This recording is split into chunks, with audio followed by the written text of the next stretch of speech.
Começa agora, na sua 96,7. Universitária Esportiva. Tudo sobre o mundo dos esportes, com destaque para o esporte amador. No ar. Universitária Esportiva.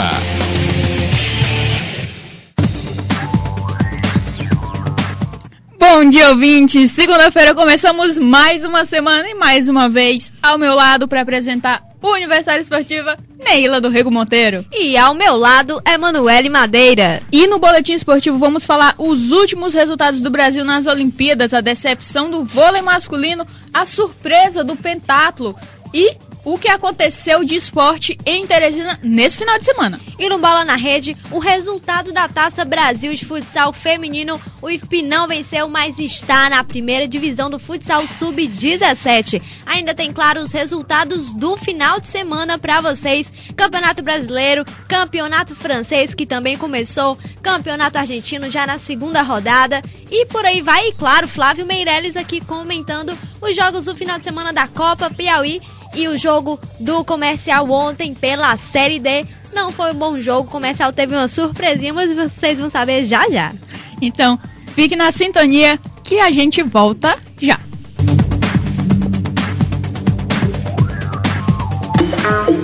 Dia 18 de agosto, na Tenda Alternativa, duas maiores bandas de reggae do Piauí. Rega Planta, Coxá. A ilusão da cor é sempre visto. Rega Planta e Coxá. Sábado, dia 18 de agosto. Rega Planta e Coxá. Na Tenda Alternativa. Participação: DJ André Lima e DJ Zezinho. Informações: 9914-6495. Apoio FM Universitária. Universitária Esportiva. Boletim Esportivo.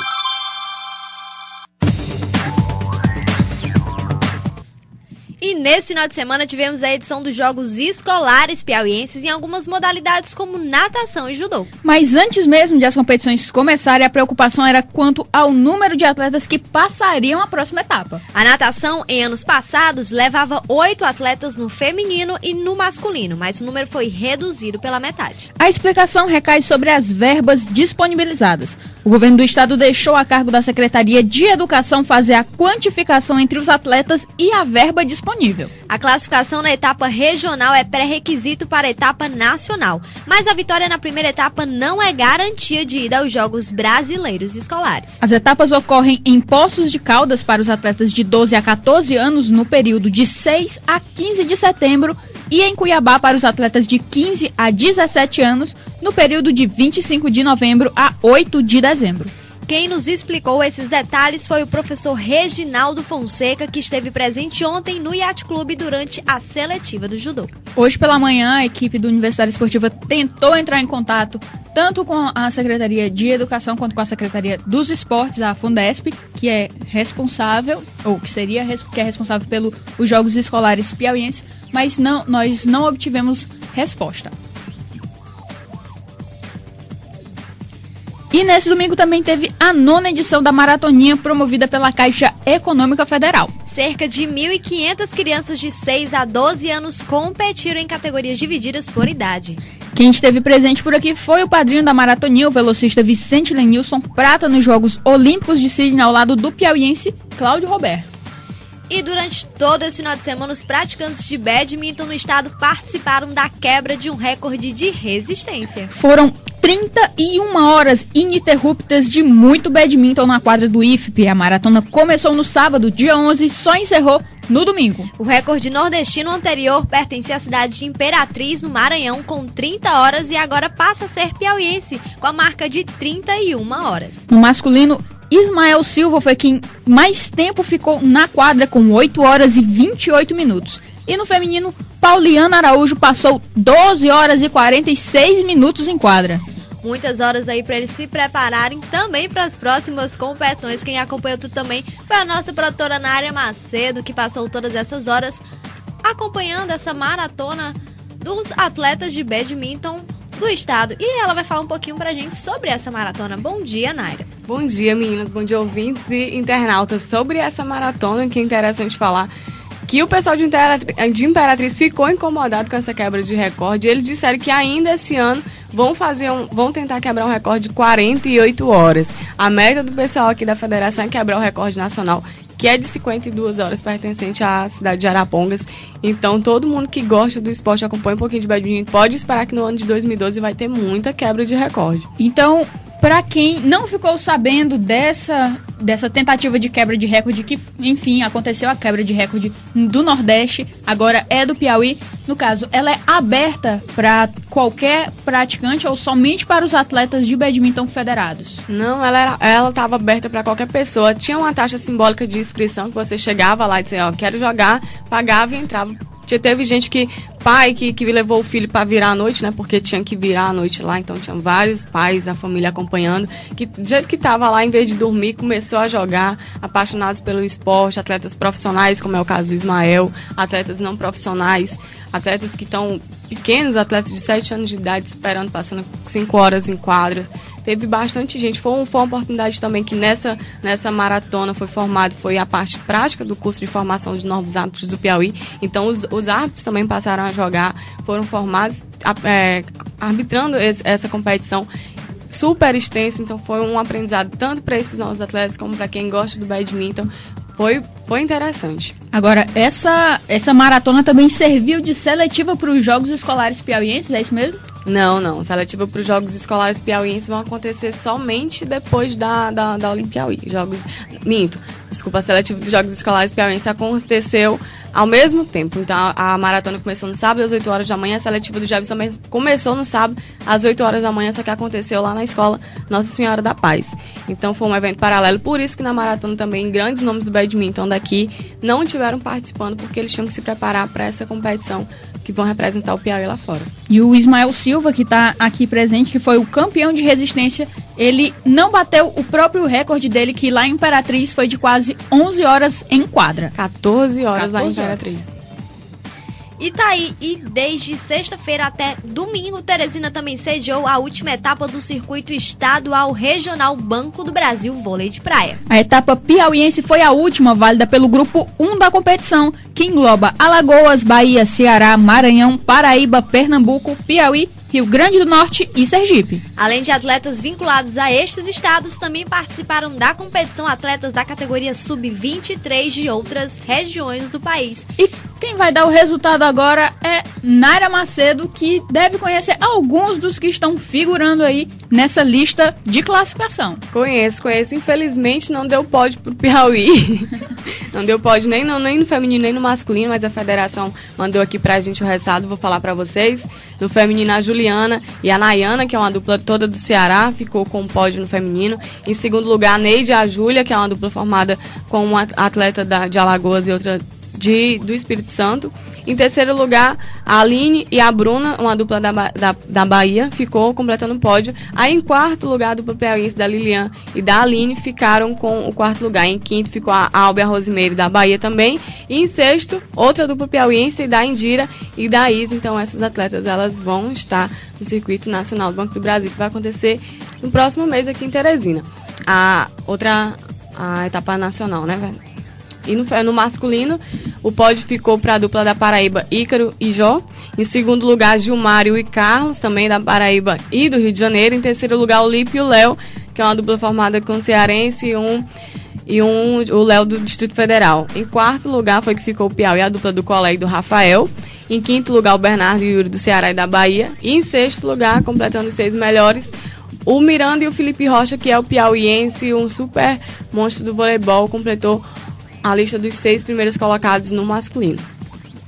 E aproveitar que a gente já começou falando de vôlei, a Naira vai continuar aqui porque ela vai continuar os comentários sobre o vôlei, porque após 4 anos o Brasil teve frustrada novamente a tão sonhada dobradinha dourada no voleibol em Jogos Olímpicos. Na manhã de ontem, a seleção masculina foi derrotada pela Rússia no tie-break por 3-7-2 com parciais de 25-19, 25-20, 27-29, 22-25 e 9-15. Os brasileiros repetiram a história das Olimpíadas de Pequim, quando as seleções masculina e feminina chegaram à final, mas apenas as meninas conquistaram a medalha de ouro. Os comandados do técnico Bernardinho não tiveram dificuldade para vencer os 2 primeiros sets na manhã de ontem. No entanto, os russos reagiram na terceira etapa e conseguiram virar o jogo. No quarto set, com Giba no lugar de Dante, que sentiu dores no joelho, a equipe caiu de rendimento e os russos conquistaram mais uma vitória por 25-22, levando o jogo para o tie-break. A Rússia permaneceu mais ofensiva e garantiu a vitória no set, conquistando a medalha de ouro de virada por 3-2. As duas equipes chegaram à decisão com apenas uma derrota na campanha nos Jogos Olímpicos de Londres. A dos brasileiros foi para os algozes de Pequim em 2008, os Estados Unidos, por 3-1, e a da Rússia aconteceu justamente frente ao Brasil na primeira fase por 3-0. E tá aí, Naira Macedo agora pra comentar esse jogo. Naira, o que foi que aconteceu? Gente, eu tenho várias teorias sobre o que aconteceu. A primeira delas é de que não foi uma fatalidade, porque o que era esperado acontecer? Era esperado a queda do rendimento dessa seleção, como eu já vim dizendo aqui várias vezes, que é uma seleção nova, uma seleção reformulada. Da seleção de ouro do Bernardinho, quem estava em quadro? Era o Dante e o Giba. Isso, o Giba sendo reserva do Dante. Inclusive, o pessoal falou que o Giba entrou em quadro porque o Dante machucou o joelho. Não foi bem isso. É porque com a despedida dos atletas, no último jogo, aquela coisa do técnico botar todo mundo para jogar, não ia resolver aquela situação. Que não resolveu. Minha teoria é de que não foi tão triste assim se a gente olhar pelo lado de que aquela seleção de ouro do Bernardinho foi reformulada. Ontem foi a despedida deles, talvez o Dante também ele chegou a falar, porque ele vai estar com 36 anos nas próximas Olimpíadas, ele não sabe, devido à situação do joelho dele, se ele joga. Mas quem se despediu, que foi talvez o Bernardinho também, o Giba, o Serginho. Já pediu para não ser convocado para Rio de Janeiro. Então aconteceu. Teve uma diluição dessa seleção, essa década de ouro toda. E o Bernardinho conseguiu reformular essa seleção e colocar uma seleção brasileira nova como a segunda maior potência do voleibol mundial. Talvez a primeira, porque o que aconteceu nesse jogo foi uma fatalidade. Os russos não respeitam adversário nenhum em situação nenhuma. Sobre o jogo, foi visto pela gente no terceiro set, aquele meio que desespero do Bernardinho de fechar aquele set, porque ele sabia do perigo que estava acontecendo. Ele sabia que a seleção que ele tinha era inexperiente, não, que o comentarista falava, o Brasil sabe jogar sob pressão, o Brasil sabe se virar. O Brasil daquela década, daquela formação. Esses meninos novos, com o Wallace, com o Sidão, não era uma seleção que tem tanta vivência para saber sair de uma situação daquela. Infelizmente, eles não conseguiram ceder a virada para os russos. Os russos não respeitam ninguém. Foi um jogo triste, chegou a 29-27, não foi o terceiro set, chegou a 29-27. Depois o Brasil não conseguiu recuperar.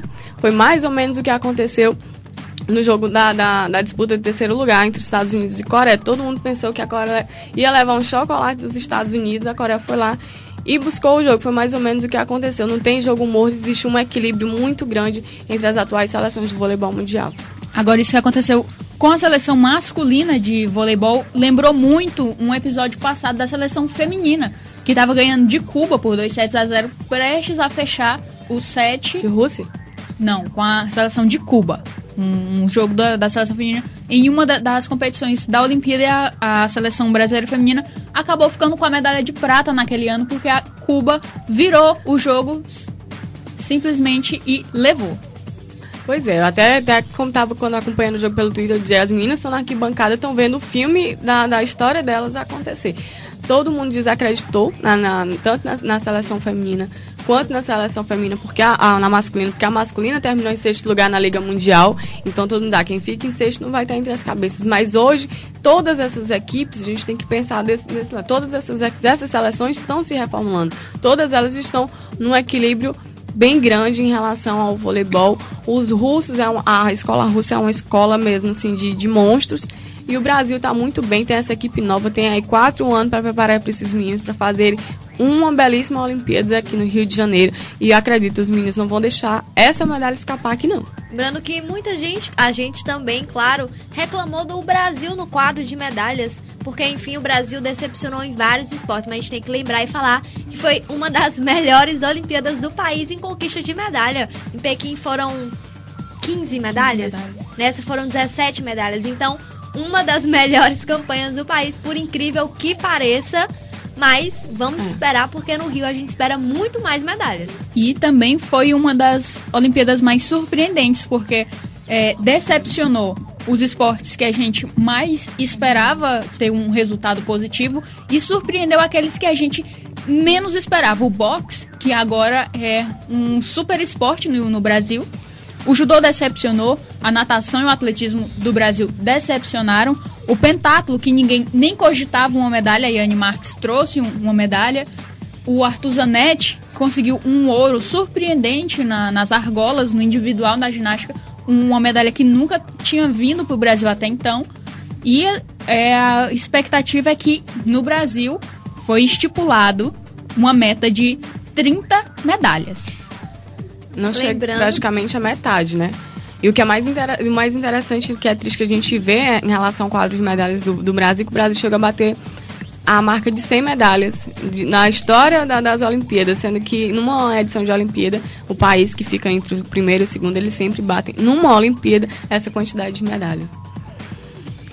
E vamos continuar falando, já que a gente começou a falar de Olimpíadas, vamos continuar falando de Olimpíadas. Vamos falar do pentatlo, porque depois de passar por disputas de esgrima, natação e hipismo, a brasileira Yane Marques largou na frente no evento combinado de corrida e tiro, que decidiu o pódio do pentatlo moderno e não decepcionou. A pernambucana chegou em terceiro na prova decisiva e conquistou uma medalha inédita para o Brasil na última competição dos Jogos Olímpicos de Londres. O pentatlo moderno reúne 5 esportes e é disputado em apenas um dia. Depois das competições de esgrima, natação e hipismo, o atleta que tiver somado mais pontos larga na frente na última prova, que combina corrida e tiro. No esgrima, Yane ficou em sexto e pulou para a vice-liderança após atingir seu recorde pessoal nos 200 metros livres da natação. Com o 9º lugar no hipismo, após derrubar 2 obstáculos, a pernambucana entrou na briga por medalha. Yane Marques é a terceira colocada do ranking mundial e tem bons resultados desde Pequim, quando foi sua 18ª colocada. Ela foi sexta no Mundial em 2010, sétima em 2011 e sexta novamente nesse ano,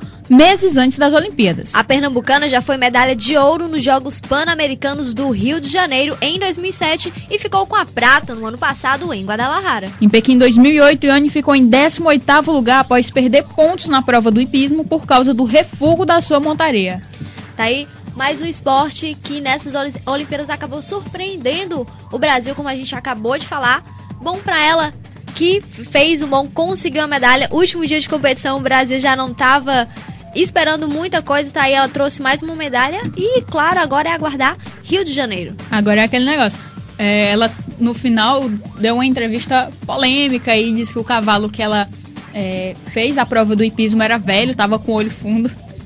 E o organizador da prova disse que não, que todos os cavalos foram escolhidos por especialistas. Ela deu uma de meme, ok, pediu desculpas e saiu andando, deu as costas, saiu andando e foi embora.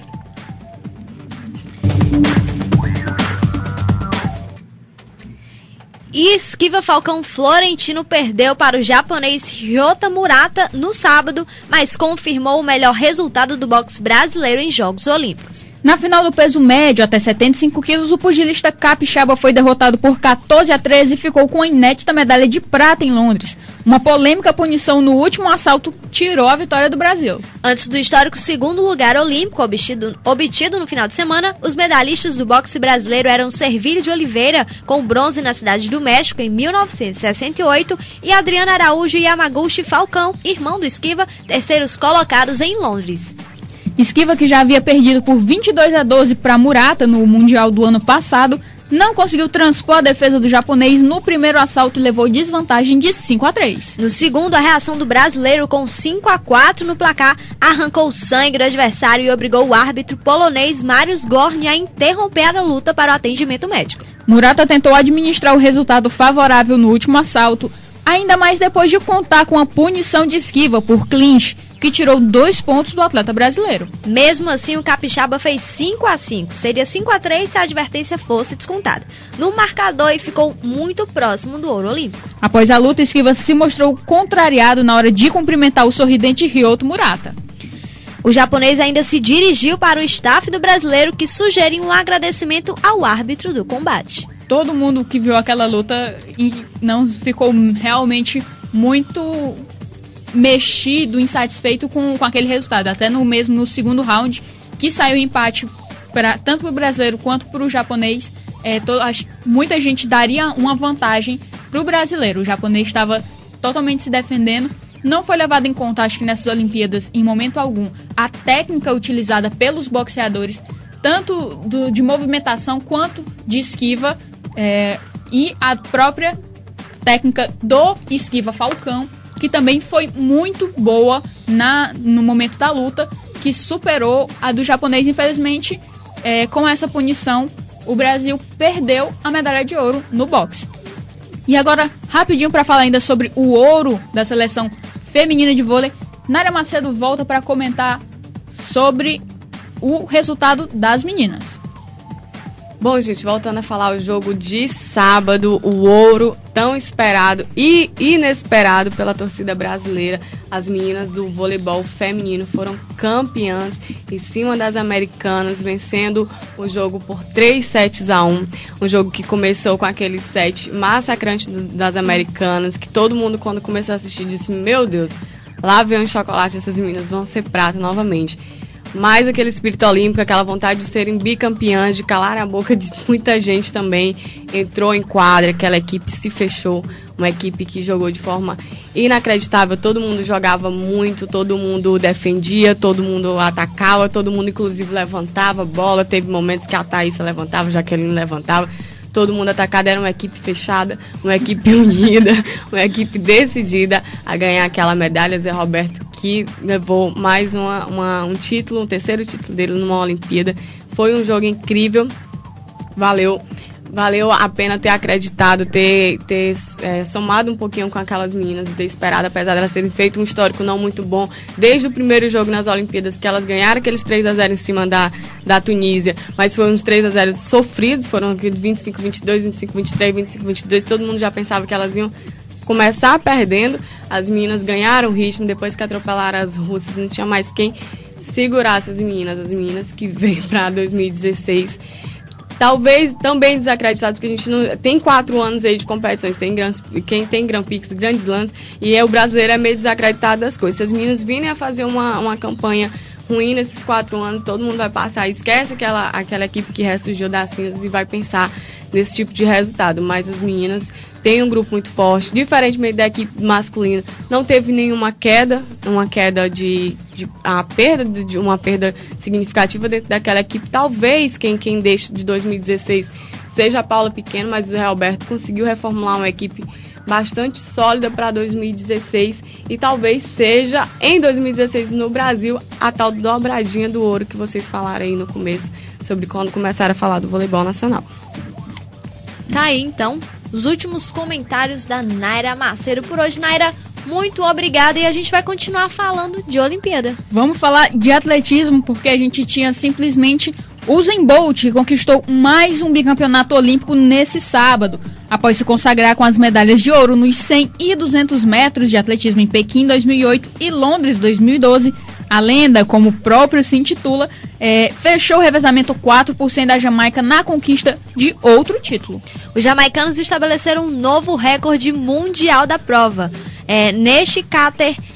Nesta cáter, Michael Frater e Johan Blake e Usain Bolt completaram o trajeto em 36 segundos e 84 centésimos. O antigo recorde de 37 segundos e 4 centésimos também pertencia aos jamaicanos. A medalha de prata ficou com o time dos Estados Unidos, que chegou a fazer frente à Jamaica até o astro caribenho entrar em ação com justamente 37 segundos e 4 centésimos. Já a medalha de bronze iria para o Canadá, que acabou desclassificado. Dessa forma, a equipe de Trinidad e Tobago, com 38 segundos e 12 centésimos, se garantiu no lugar mais baixo do pódio das Olimpíadas. O time do Brasil não conseguiu avançar à final. Na eliminatória, os brasileiros completaram a prova em 38 segundos e 35 centésimos, melhor marca do quarteto na temporada, mas acabou na 10ª colocação. E depois da decisão, Usain Bolt ainda tentou levar uma recordação de Londres para a Jamaica. Um árbitro, contudo, frustrou a estrela do atletismo mundial e impediu que o bastão do revezamento virasse um souvenir, ouvindo as vaias do público presente. Viu? Mais tarde, a organização dos jogos deu o presente desejado para o campeão.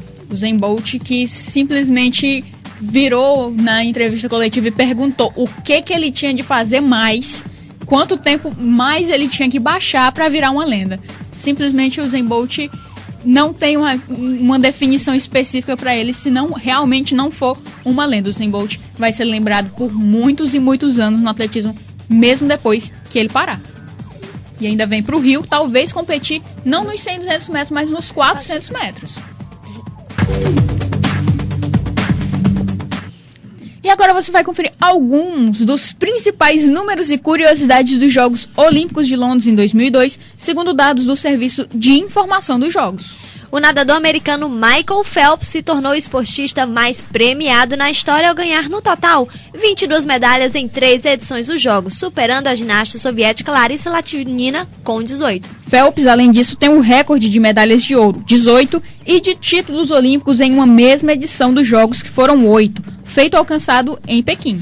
Outro registro de Phelps é o primeiro na história que ganha pelo menos 3 ouros em 3 edições diferentes. Michael Phelps e a sua compatriota, também nadadora Miss Franklin, são os atletas que mais ganharam medalhas de ouro em Londres, com 4 cada um.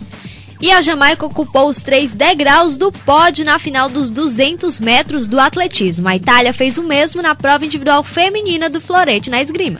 O cavaleiro canadense Ian Millar participou da sua 10ª edição dos Jogos Olímpicos, que também estabeleceu um recorde. A jogadora de futebol brasileira Cristiane marcou 12 gols, o maior registro da história nesse esporte, ela que virou artilheira de Olimpíadas. E a mexicana Alejandra Orozco, prata nos saltos ornamentais em plataforma de 10 metros, é a mais jovem medalhista de Londres, com 15 anos e 103 dias. A nadadora lituana Ruta Meilutytė, ouro nos 100 metros peito, é a campeã mais jovem de Londres, com 15 anos e 133 dias. E o recorde mais antigo batido nos Jogos foi conseguido pela equipe dos Estados Unidos no revezamento 4x100 feminino.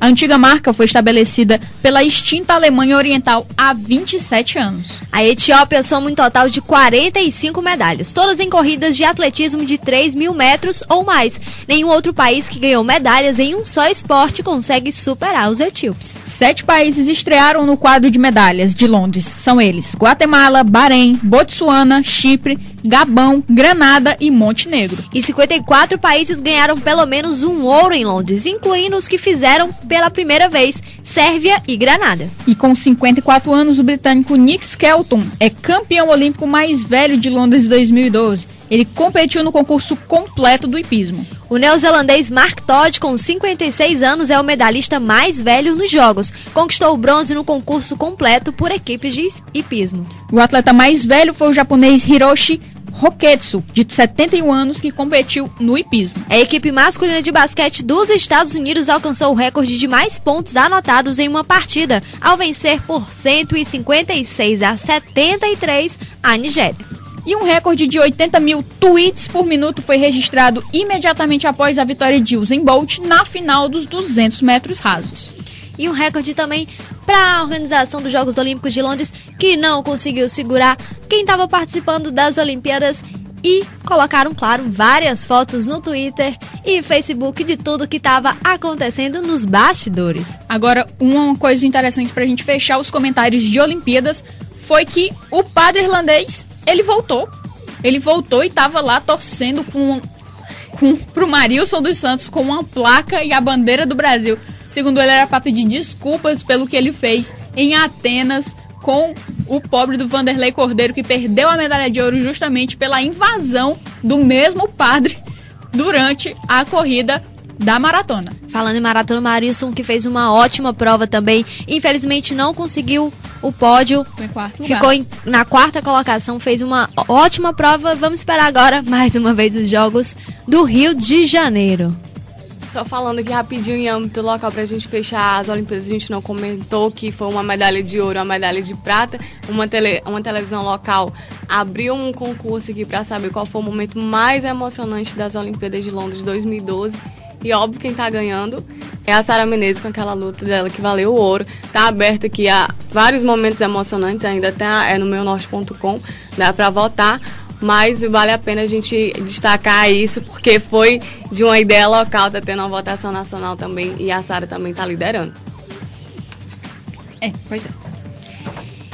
E vamos falar de UFC. Frank Edgar e Ben Henderson mostraram mais uma vez que dominam os pesos leves do UFC de forma competente. Na disputa principal da edição 150 em Denver, nos Estados Unidos, a dupla protagonizou revanche emocionante com mais 5 assaltos parelhos e repletos de técnica do mais alto calibre. No fim, Henderson levou a melhor em apertada decisão dividida por pontos e manteve o título conquistado em fevereiro contra o mesmo Edgar. E no duelo de strikes mais esperado da noite, Melvin Guillard começou com tudo o combate contra Donald Cowboy Cerrone e logo conectou um cruzado de direita no queixo que desnorteou momentaneamente o oponente. Na raça, Cerrone mostrou bom poder de superação e seguiu firme. Em seguida, o Cowboy acertou um chute circular de esquerda e raspão na temporada de Guillard, que tonteou e levou um direto de direita que decretou nocaute fulminante. E vamos aos outros resultados. No card principal, como a gente falou, o Ben Henderson venceu Frank Edgar.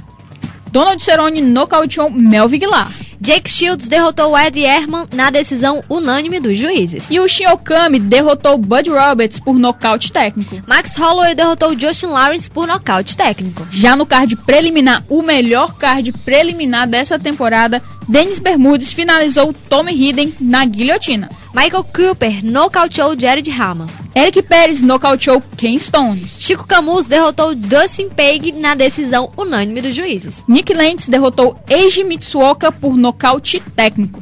E mais uma vez o Ben Henderson e o Frank Edgar protagonizando uma luta muito polêmica. Mais uma vez um resultado polêmico que as pessoas ainda estão decidindo se realmente foi vitória do Bendo. E acho que mais uma revanche o Dana White não vai dar. A segunda luta já entre eles. Pelo menos esse ano não tem mais Bendo versus Edgar. E sim, vamos continuar com as notícias do UFC. Ainda falando de UFC, Alistair Overeem pediu, mas sua suspensão por doping o impede de lutar em 2012. E no sábado, na coletiva de imprensa após o UFC 150, o Dana White confirmou o que todos já esperavam.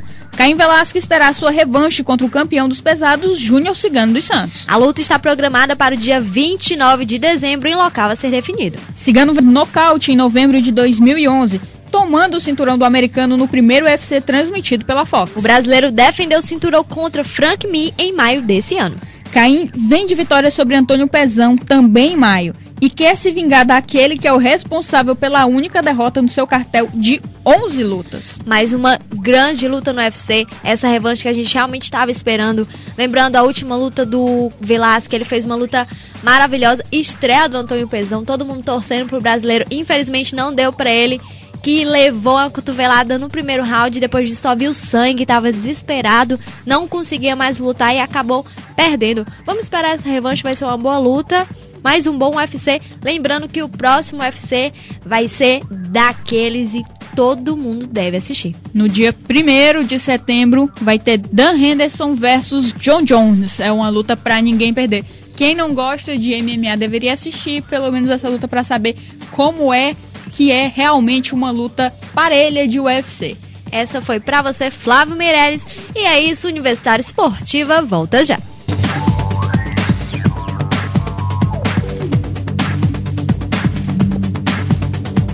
O Projeto Teatro Popular apresenta o espetáculo Luísa e Prazer, a comédia do poder, dia 14 de agosto às 19 horas no Teatro 4 de Setembro. Não perca Luísa e Prazer, a comédia do poder, nesta terça-feira, dia 14 de agosto às 19 horas no Teatro 4 de Setembro, no Projeto Teatro para Todos. Ingressos a preços populares. Informações 3222-7100, 9974-1937.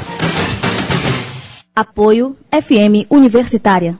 Universitária Esportiva. Bola na rede.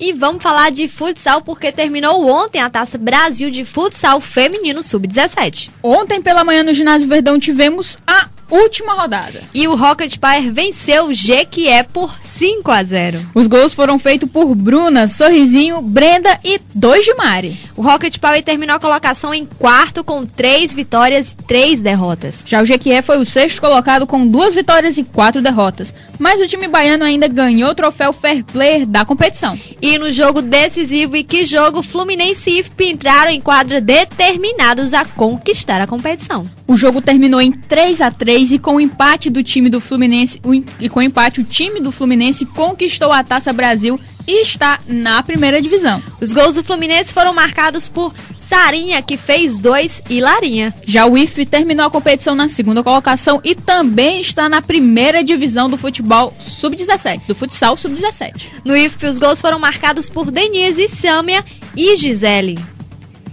Destaque para os gols de falta. Os gols de falta, mais uma vez, o IFP mostrando que o forte do time do IFP são os gols de falta, além das minas que jogam muito bem. Foi um jogo excelente para quem não foi, perdeu um grande espetáculo ontem no Ginásio Verdão. Ótimo jogo, um jogo muito bom de se ver, jogo parelho entre as duas equipes. E tá aí o Fluminense, que estava precisando só desse empate para poder conquistar mais uma vez a Taça Brasil de futsal, e tá aí, conquistou. As meninas do IFP ficaram um pouquinho insatisfeitas, claro, elas que tinham capacidade de vencerem, mas estão na primeira divisão. É torcer agora, se preparar para a próxima Taça Brasil. O time carioca, que terminou 2 pontos na frente do time piauiense. E no último jogo da rodada, o SRT Sport venceu o Ajax do Piauí por 8-2. Os gols do SRT foram marcados por Edenise, que marcou os 3 primeiros, Caroline, que fez 3, Sandrine e Aniele. Do lado do SD Ajax, os 2 gols foram marcados por Cassiele. A Cassiele, que em todos os jogos do SD Ajax, ela foi uma jogadora decisiva e acabou, na maioria das vezes, marcando o gol da equipe. O SRT Sport Clube do Acre terminou a competição em terceiro com 3 vitórias, 1 empate e 2 derrotas. Já o SD Ajax foi o lanterna da competição com 6 derrotas em 6 jogos. Tá aí, Taça Futsal, que acabou passando a semana inteira aqui, dando um espetáculo com vários jogos, várias equipes muito boas. E destaque, claro, pro Fluminense e pro time do IFP, que foram as 2 equipes com maior destaque da competição, 2 equipes muito equilibradas e, claro, estão aí na primeira divisão por total merecimento. Mas agora é o momento mais esperado da segunda-feira, é o momento em que acontece o cataclisma dentro desse estúdio, porque está chegando a hora dos comentários de Flávio Meirelles. Flávio, bom dia. Bom dia, Manu Messi Madeira, bom dia, Neila Careca Ponteiro. É um prazer inenarrável estar aqui com vocês mais uma vez, e a gente hoje tem muita coisa para falar, porque muita coisa aconteceu no futebol piauiense e no futebol brasileiro. A gente vai dar uma passadinha só rapidinho aqui nos resultados do Campeonato Brasileiro. Nós tivemos mais uma rodada.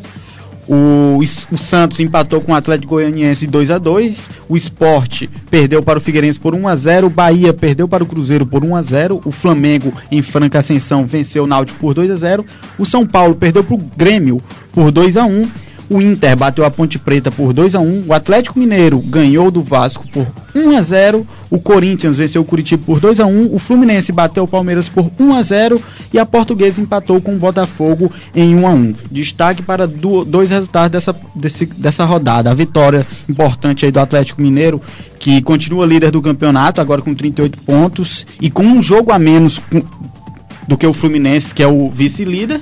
E destaque exatamente para o Fluminense, que venceu o Palmeiras mesmo não tendo jogado melhor. Foi um jogo muito equilibrado. E muita gente destaca o Deco e o Fred como os grandes destaques do Fluminense na temporada, no Campeonato Brasileiro, mas o melhor jogador do Fluminense nesse Brasileirão é o Diego Cavalieri, que tem salvado muito.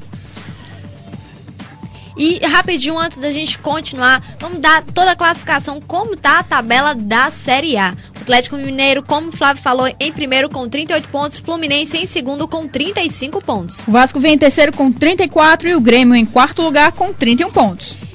Internacional em quinto com 30 pontos e o Cruzeiro em sexto com 26 pontos. São Paulo em sétimo com 25 pontos e o Botafogo em oitavo com 24. O Flamengo vem em nono lugar com 22 pontos e o Corinthians segue colado com 21 pontos. Ponte Preta em 11º com 20 pontos e a Portuguesa em 12º com 18 pontos. O Náutico vem em 13º e o Santos em 14º com 17 pontos cada. Coritiba em 15º com 15 pontos e o Sport em 16º com 14 pontos. E já na zona de degola, o Palmeiras em 17º e o Bahia em 18º com 13 pontos cada um.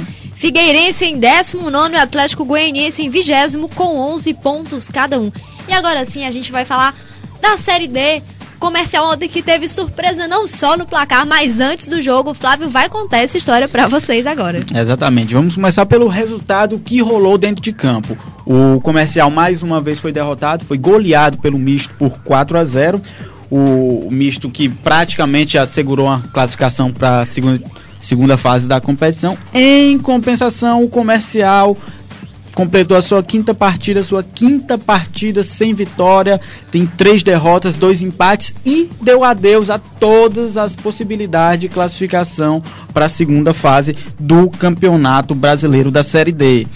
Essa derrota aí do Comercial reflete aí uma série de aspectos, entre eles a falta de planejamento, que ficou muito evidente ontem. Aí você me pergunta, por que, Flávio? O que aconteceu? Por que, Flávio? O que foi que aconteceu com o time do Comercial? É o seguinte: o Comercial tinha passagens, tinha voo marcado para deixar Teresina com destino a Cuiabá, lógico, com as suas escalas e tudo mais, às 18 horas do sábado. Você sabe o que aconteceu? Não sei, Flávio, me diz o que aconteceu. Pois é, o ônibus que transportava a delegação do Comercial de Campo Maior para Teresina deu prego e a delegação não conseguiu chegar a tempo para o voo de 18 horas. Perdeu o voo. A informação repassada ao Globo Esporte do Mato Grosso foi repassada pelo goleiro Neto, capitão do time do Comercial. Então o que aconteceu? A viagem que era para ter sido feita às 18 horas foi feita apenas à meia-noite, com escalas diferentes das escalas originais. Os jogadores do Comercial chegaram a Cuiabá, destino onde a partida seria realizada, 1h30 antes da partida, sem ter almoçado. Eles chegaram a Cuiabá 1h30 antes da partida, foram almoçar, assim que terminaram o almoço, foram pro estádio, 5 minutos depois já estavam em campo. Pra vocês terem uma noção. E outra questão, a tabela da CBF previu o jogo para as 16 horas, e é lógico que a tabela da CBF, o horário é o horário de Brasília. Só que há uma diferença entre o horário oficial de Brasília e o horário oficial de Cuiabá, por conta do fuso horário. Então, às 16 horas do horário em Brasília é às 15 horas no horário de Cuiabá. E a diretoria do Comercial não se atentou a isso, por isso o time, além de ter chegado atrasado por conta do voo perdido, ainda entrou em campo com 15 minutos de atraso, justamente por essa confusão aí de horários. E descanso que é bom, ninguém teve, né? E acabou resultando também no resultado do jogo 4-0 pro Misto. O Comercial, infelizmente, tem a pior campanha de um time no Campeonato Brasileiro da Série D. São o único time aí com 2 pontos na competição, 2 pontos resultado de 2 empates. O time não venceu e volta a campo pela Série D no próximo dia 20 de agosto, aqui em Teresina, no estádio Albertão, contra o Sampaio Corrêa, que ontem deu mais um show na rodada. Goleou o Santos do Amapá por 6-0, assegurou sua classificação para a segunda fase e tem o melhor aproveitamento entre as 4 séries do futebol brasileiro até aqui. Foram 5 vitórias em 5 partidas, o time marcou 20 gols, sofreu 2. A média do ataque do Sampaio Corrêa é só de 4 gols por partida. Ou seja, o Comercial está sem chances de passar a segunda fase da Série D e vai pegar uma pedreira. A melhor equipe da competição que até já aqui. Está classificada para a próxima fase. Exatamente. E, rapidinho, antes do Flávio comentar a Copa Piauí que a gente teve, vamos terminar de dar os resultados da Série D, já que a gente já começou a falar. O Juventude venceu por 4-0 o Mirassol. Como a gente falou, Sampaio Corrêa goleou o Santos por 6-0. E relembrando o resultado do Comercial, que perdeu pro Misto por 4-0. O Brasil de Pelotas foi derrotado pelo Metropolitano por 2-0. Já o Petrolina perdeu por 3-1 para o Baraunas. O Friburguense derrotou o Aracruz por 2-1. Cianorte e Mojimirim não saíram do empate de 0-0. O Remo venceu o Náutico por 4-0. E o Vilhena derrotou o Penarol por 2-1. O CSA goleou o Feirense por 5-0. O Campinense ficou no 1-1 com o Ipiranga. Já o Guarani foi derrotado por 2-0 pelo Volta Redonda. E o Marília venceu o Concórdia por 1-0. O Vitória da Conquista venceu o Itabaiana por 2-0. O Craque venceu o Sene por 4-2. E o Sobradinho e a Aparecidense ficaram no empate de 3-3. E assim está a classificação dos grupos. No grupo A1, o Remo está em primeiro com 13 pontos. Vilhena em segundo com 9 pontos e o Atlético do Acre em terceiro com 7 pontos. O Penarol está em quarto lugar e o Náutico em quinto com 6 pontos cada um. No grupo A2, o Sampaio Corrêa é o primeiro colocado com 15 pontos. O Misto vem em segundo com 11 pontos e o Araguaína vem em terceiro com 3 pontos. O Santos é o quarto colocado também com 3 pontos. E o Comercial, como a gente falou, está na última posição com 2 pontinhos. No grupo A3, o Baraunas é o primeiro colocado com 14 pontos. O Campinense é o segundo com 11 pontos e o Horizonte vem em terceiro com 9 pontos. Já o Ipiranga é o quarto colocado com 5 pontos e o Petrolina é o quinto e último colocado com 3 pontos. No grupo A4, o CSA é o primeiro colocado com 17 pontos. O Souza é o segundo colocado com 11 pontos, já o Feirense vem em terceiro no grupo com 7 pontos. O Itabaiana é o quarto colocado com 5 pontos e o Vitória da Conquista é o último colocado com 4 pontos. No grupo A5, o Ceilândia é o primeiro com 15 pontos. O Sene é o segundo com 10 pontos e o Craque o terceiro com 9. O Aparecidense é o quarto colocado com 7 pontos e o Sobradinho é o quinto colocado com 3 pontos. No grupo A6, o Friburguense é o primeiro com 12 pontos. Nacional vem na segunda posição com 10 pontos e o Volta Redonda é o terceiro colocado com 7 pontos. Guarani quarto e o Aracruz quinto com 6 pontos cada um. No grupo A7, tá acabando. O Cianorte é o primeiro com 17 pontos. Mojimirim em segundo com 11 pontos e o Cerâmica em terceiro com 7 pontos. O Marília é o quarto colocado com 5 pontos e o Concórdia é o último com 4 pontos. No grupo A8, o Metropolitano é o primeiro colocado com 13 pontos, o Arapongas é o segundo com 9 e o Juventude é o terceiro com 8 pontos. E o Brasil de Pelotas é o quarto também com 8 pontos, o Mirassol é o último com 4 pontos, tá aí os 8 grupos da Série D. E agora sim, vamos falar de Copa Piauí. Flávio, mais uma vez, volta para fazer os comentários dos jogos do final de semana. Exatamente, a segunda rodada da Copa Piauí teve início no sábado, quando o 4 de julho recebeu o Parnaíba na Arena Itacoatiara e venceu por 2-0, assumindo naquele dia, provisoriamente, a liderança da competição. A vitória com gols de Pretinho e Joniel e com as expulsões decisivas de Gilmar Bahia e do Eridon. Vitória importantíssima aí da reabilitação do 4 de julho, que só não ficou na liderança da competição ao fim da rodada porque ontem o River enfrentou o Piauí no estádio Lindolfo Monteiro e venceu o Enxuga-Rato por 2-0. Os gols aí que tiveram a vitória que teve o dedo do técnico Aníbal Lemos. Primeiro, por ter mudado praticamente todo o meio-campo. Ontem ele promoveu a estreia de 3 jogadores, o Jó, o Tela e o Mimi. O Tela e o Mimi fizeram uma estreia bem discreta, mas o Jó foi excepcional na partida. Deu uma segurança defensiva muito grande, atuando como líbero e saindo como primeiro volante quando o time ia para o ataque. Deu uma consistência defensiva muito boa, ótima mexida aí do Aníbal Lemos e permitiu que o time pudesse criar. No segundo tempo, aproveitando os contra-ataques e novamente com o dedinho de Midas do Aníbal, que tirou o Cristiano de Jesus e escalou o Camar, o time do River finalmente chegou à vitória. Em 2 lances, o time já estava batalhando, já estava martelando atrás do primeiro gol. O Camar fez um, depois fez outro, a vitória consolidada, 2-0, grande vitória do River. É bom que se diga que a vitória do River, além dessas mexidas pontuais do Aníbal, tiveram uma facilitação com um lance que aconteceu aos 16 minutos da segunda etapa. Um cruzamento do João Gabriel para a área, o Veloso acabou caindo de mau jeito, quebrou o braço no gramado, teve que ser substituído pelo Grafite. Após a saída do Veloso, o time perdeu um pouco da consistência defensiva. Os jogadores do Piauí também acabaram ficando um pouco abalados. E o time perdeu justamente uma característica que tinha desde o Campeonato Piauiense, que era essa força no sistema defensivo. Ontem alguns jogadores fizeram uma partida muito apagada, o caso do Éder, jogou muito mal, o Barata também foi muito abaixo da crítica, o próprio Zé Rodrigues, que pouco apareceu, o Pablo, que entrou no decorrer do jogo, que é sempre um cara que dá uma movimentação muito boa, ontem não teve uma boa partida, e justamente essa atuação apática e dispersa dos jogadores do Piauí acabaram refletindo nas declarações do Marcão ao fim do jogo, que não gostou do time que viu, detectou muitos problemas e que disse que agora é o momento do grupo se fechar e discutir como melhorar.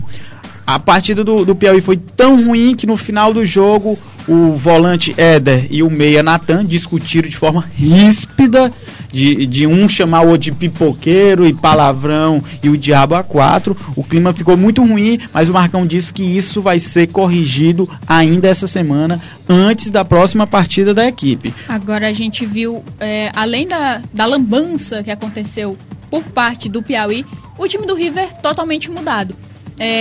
A característica era fazer um bom primeiro tempo e no segundo tempo ter uma queda brusca de rendimento. O que a gente não viu nessa partida. Exatamente. As duas equipes fizeram um primeiro tempo muito morno, sem grandes chances de gol. Em compensação, no segundo tempo, o River foi muito melhor, atacou com muito mais propriedade, fez uma blitz em determinado momento do jogo, até chegar ao gol. Tanto que as bolas do Piauí perigosas vieram todas em bolas paradas, que foi uma falta do que o João Gabriel bateu e que 2 minutos depois o Camar acabou aproveitando uma bobeira do Rodrigo, que trombou com o Éder, e com gol livre para ele só fez empurrar a bola para dentro. Depois, num contra-ataque puxado pelo Péricles, que também foi colocado pelo Aníbal no segundo tempo para justamente fazer isso, puxar contra-ataque, servir os atacantes, o Péricles tocou, o Camar soltou a bomba de forma inapelável pro Rodrigo aí. Grande vitória do River na competição, que agora é o líder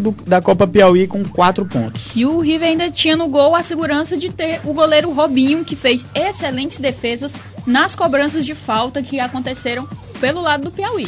Robinho mostrando mais uma vez, e aqui parece que já tá ficando chato a gente repetir que o Robinho é um goleiro extremamente talentoso, dá uma diferença a mais, é um plus a mais aí pro River, você olhar para trás e ver um goleiro da capacidade, da qualidade e da liderança que o Robinho tem. Só lembrando que o Piauí, que foi derrotado ontem, volta a campo no próximo sábado, dia 18 de agosto, contra o 4 de julho, lá na Arena Itacoatiara. Vai jogar sob pressão, aí porque contratou muita gente, tem um time muito bom, mas ainda não rendeu em campo o esperado.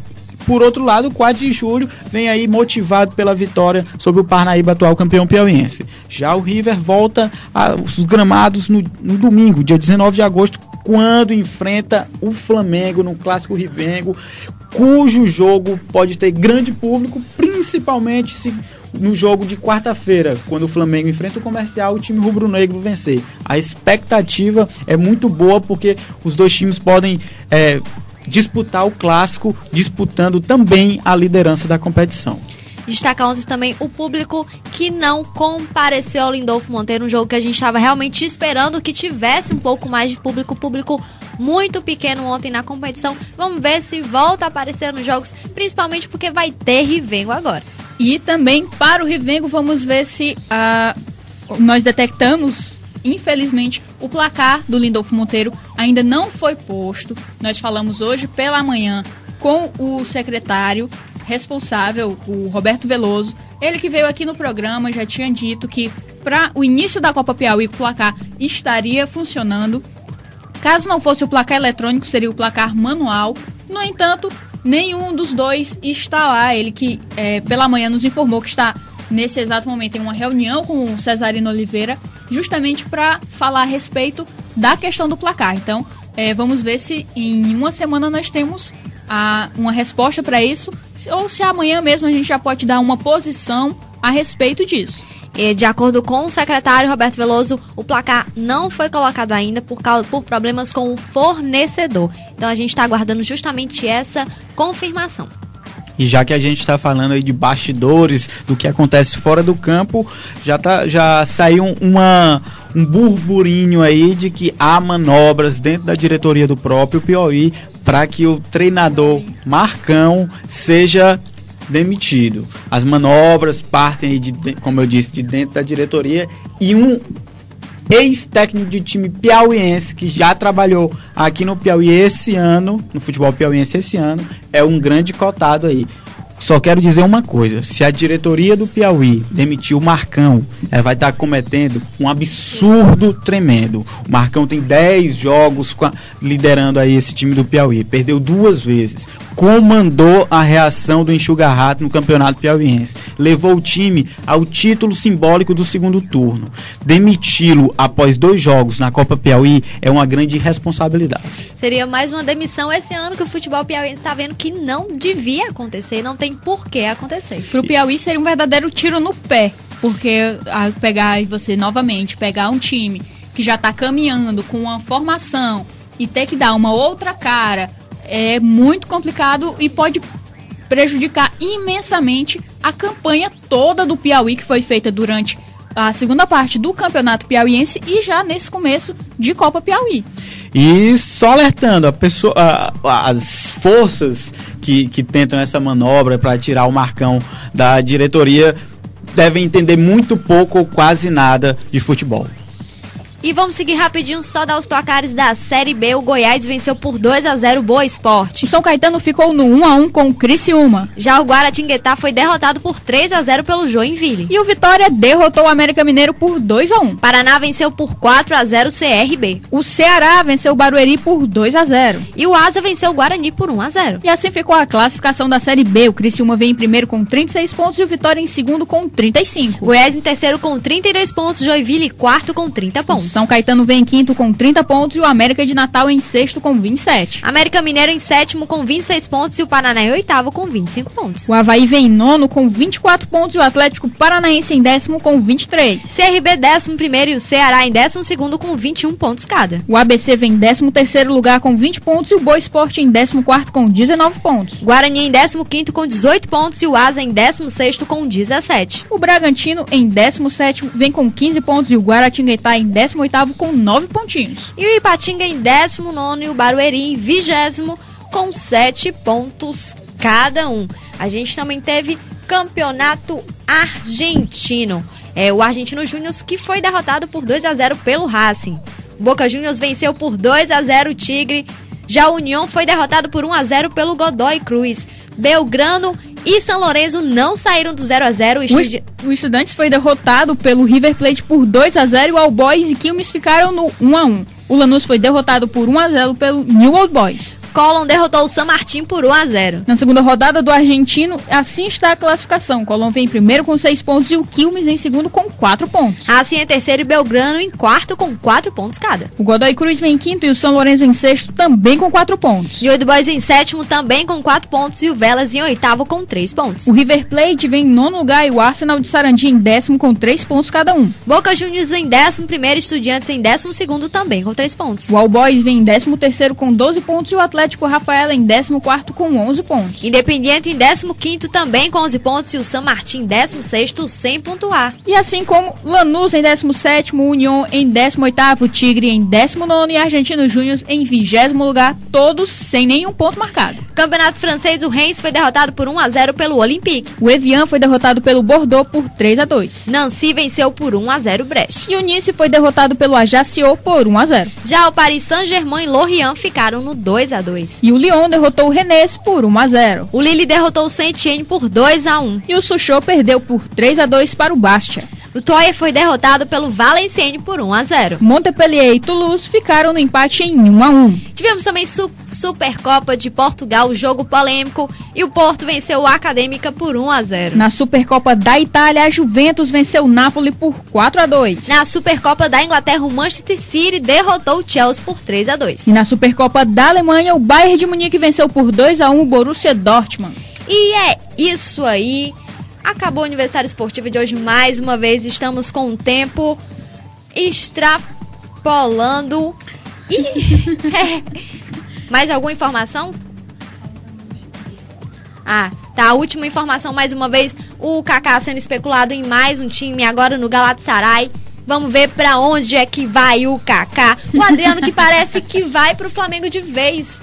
O Dorival que já pediu reunião com a diretoria do Flamengo e o Adriano para ele começar a jogar. E só lembrando, hoje pelo Campeonato Argentino, o Atlético Rafaela vai encarar o Arsenal de Sarandi às 19 horas.